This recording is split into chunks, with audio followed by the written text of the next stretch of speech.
Nous avons quand même une structure financière qui est relativement solide. On a 4 millions de fonds propres aujourd'hui. Tout est fait par l'autofinancement. On l'a toujours fait de manière à ce qu'on ait un bénéfice en fin d'exercice. Et c'est très simple. Aujourd'hui, notre groupe, il est considéré comme leader innovation en France et en Europe dans le secteur où on se trouve. Et notre idée de base était toute simple. C'est qui mange et qu'est-ce qu'il mange. C'est vite dit, mais c'est très compliqué à mettre en place, à essayer de comprendre les tenants et les aboutissants. Ça part bien sûr de l'encaissement, ça part de la gestion relation client, ça va vers la consolidation, vers le business intelligence, aussi bien que vers les bornes interactives, ça va aussi donc à la traçabilité alimentaire que je viens de dire, ça va à toute la partie commande web, internet, intégrée.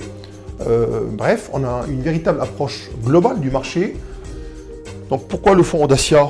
Ce sont des gens qui sont très sérieux. Et bien sûr, c'est un nouveau départ pour nous parce que ça nous permettra avant tout de focaliser sur la partie commerciale, la partie marketing, mais aussi la partie recherche-développement.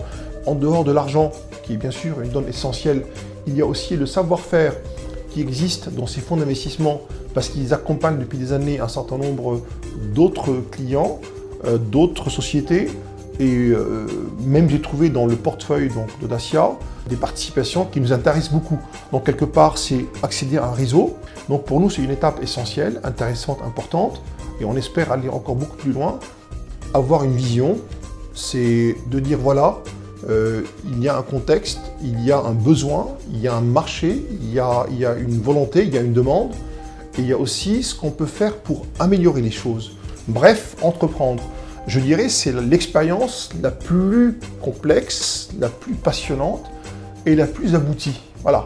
Que ce soit à un niveau de TPE, de PME, d'artisans ou de grands groupes, objectivement, je pense, la perception et les sentiments sont pareils.